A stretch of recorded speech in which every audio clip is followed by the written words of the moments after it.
and go home to my Lord. And to the Credentials Committee.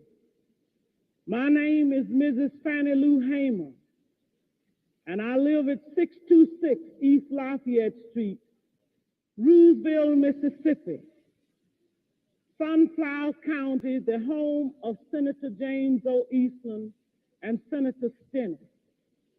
It was the 31st of August in 1962 that 18 of us traveled 26 miles to the county courthouse in Indianola to try to register to become first-class citizens.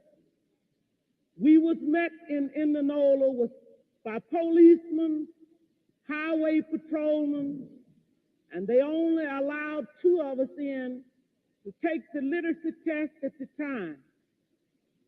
After we had taken this test and started back to Roosevelt, we was held up by the city police and the state highway patrolmen and carried back to Indianola, where the bus driver was charged that day with driving a bus the wrong color. After we paid the fine among us, we continued on to Roosevelt, and Reverend Jeff Sonny carried me 4 miles in the rural area where I had worked as a timekeeper and sharecropper for 18 years. I was met there by my children that told me the plantation owner was angry because I had gone down, tried to register. After they told me, my husband came and said the plantation owner was raising Cain because I had tried to register. And before he quit talking, the plantation owner came and said, Fannie Lou, do you know, did Pap tell you what I said? And I said, yes, sir. He said, well, I mean that if you don't go down and withdraw your registration, you will have to leave. Said then if you go down and withdraw, that you still might have to go because we are not ready for that in Mississippi. And I addressed him and told him that I didn't try to register for you. I tried to register for myself. I had to leave that same night. On the 10th of September, 1962, 16 bullets were fired into the home of Mr. and Mrs. Robert Tucker for me. That same night, 2 girls were shot in Roosevelt, Mississippi. Also, Mr. Joe McDonald's house was shot in. In June the 9th, 1963, I had attended a voter registration workshop, was returning back to Mississippi. 10 of us was traveling by the Continental Trailway bus. When we got to Winona, Mississippi, which is Montgomery County, 4 of the people got off to use the washroom, and 2 of the people to use the restaurant. 2 of the people wanted to use the washroom.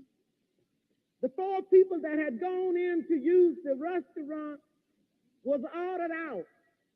During this time, I was on the bus. But when I looked through the window and saw they had rushed out, I got off of the bus to see what had happened. And one of the ladies said it was a state highway patrolman and a chief of police ordered us out. I got back on the bus, and one of the persons who had used the washroom got back on the bus too. As soon as I was seated on the bus, I saw when they began to get the 5 people in a highway patrolman's car. I stepped off of the bus to see what was happening, and somebody screamed from the car that the fire workers was in and said, get that one there. And when I went to get in the car, when the man told me I was under arrest, he kicked me. I was carried to the county jail and put in the booking room. They left some of the people in the booking room and began to place us in cells. I was placed in a cell with a young woman called Miss Vesta Simpson. After I was placed in the cell, I began to hear sounds of licks and screams. I could hear the sounds of licks and horrible screams. And I could hear somebody say, "Can you say yes, sir, nigga? Can you say yes, sir?" And they would say other horrible names. She would say, "Yes, I can say yes, sir." So, "Well, say it." She said, "I don't know you well enough." They beat her I don't know how long. And after a while, she began to pray and ask God to have mercy on those people. And it wasn't too long before 3 white men came to my cell. One of these men was a state highway patrolman. And he asked me where I was from. And I told him Roosevelt. He said, "We're going to check this." And they left my cell, and it wasn't too long before they came back.